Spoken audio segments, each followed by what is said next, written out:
Hey guys, thank you for joining me for another diorama review. Today we're going to be reviewing my corner alleyway.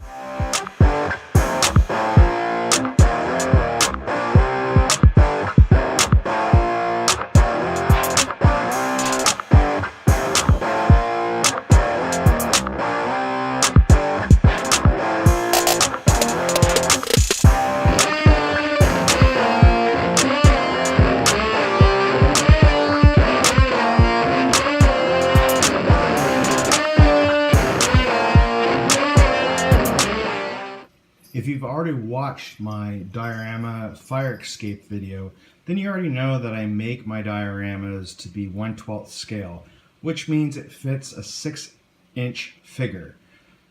Example of that is the Moon Knight figure in front of you, which is from the Marvel Legends line. I created this diorama using insulated foam board. This is the first diorama I would use this board with, and I had to take some time doing research before I did this. I had no way of knowing how to get the foam board cut evenly and how to connect all the pieces together. I could have simply glued them together, but it's not really convenient if you want to be able to store it later on. The actual dimensions of this guy are 14 across the front here, 11 across the side, and 13, 11, and 14 for up here.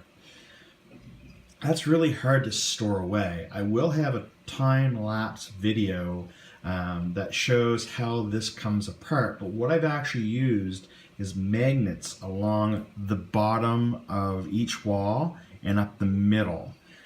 Those magnets help keep the wall steady.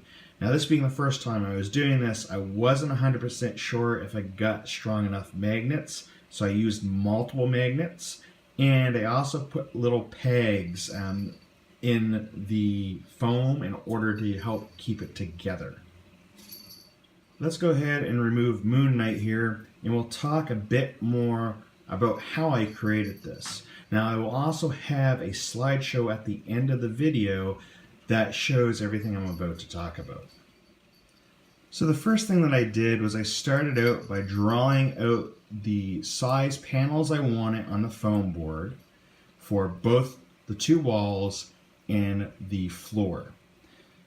After doing that, I took some time to draw out each one of those bricks. Once doing that, I cut out the foam board. I then laid out the door and the window and went ahead and scored the bricks out. That way, when I went to go paint it later on, it would actually have a three-dimensional look and not just be flat.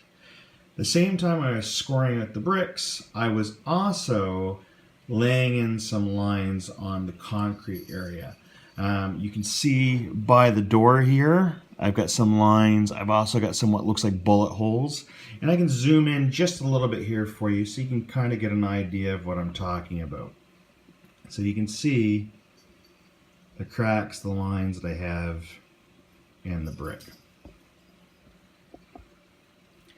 Now, this being my first time using insulation foam board, first time doing anything like this, I did make some rookie mistakes.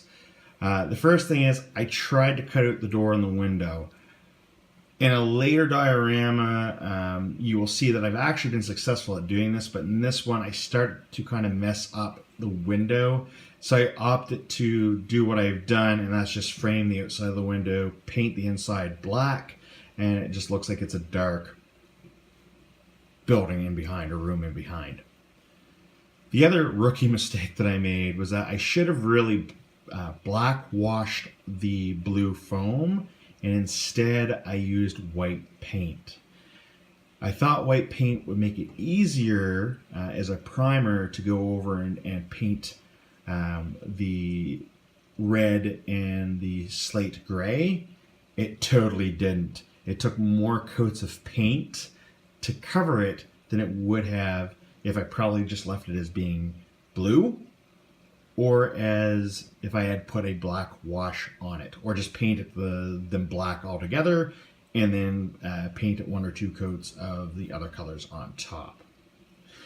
Once I had the painting and everything done, I did 2 other things. I wanted something that was a little bit more actionable on this diorama. So I actually went and made myself this little palette. It's about 4 by 4 inches by 1/2 inch thick, and I made it out of popsicle sticks and a paint stir stick, which I cut down into 3 equal pieces. Now that wasn't the only thing that I decided to make on this.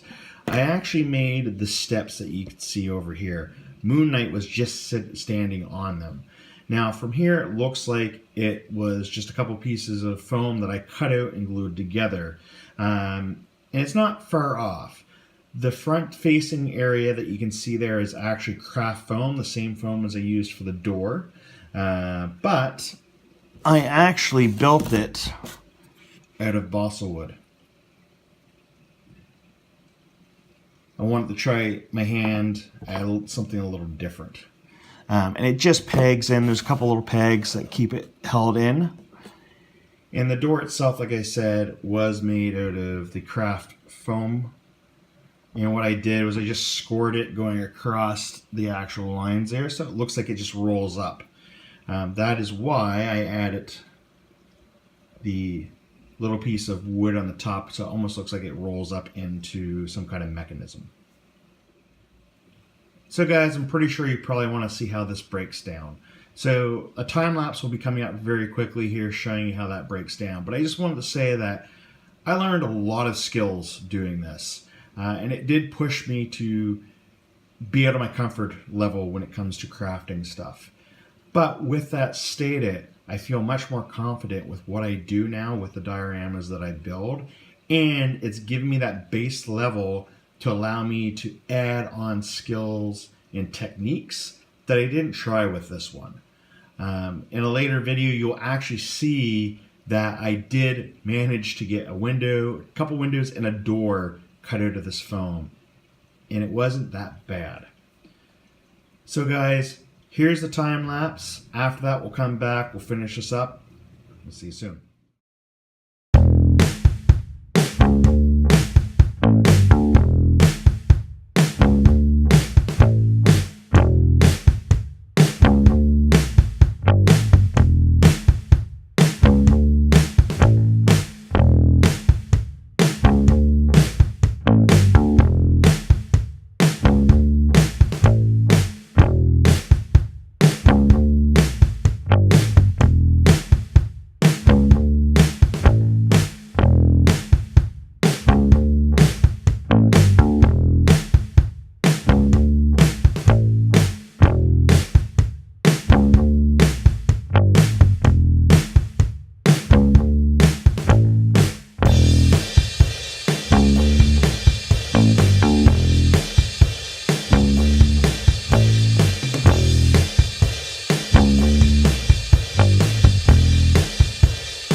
As you can see, once it's been taken apart, it's not much taller than an actual action figure is.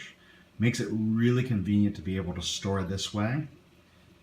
So guys, that's it for this review. I hope that you really enjoyed it. I have a lot of fun building these dioramas, and I'm so glad that I'm able to share it with you guys. Stay tuned, I do have some more videos coming out soon. And like always, keep on being nerdy.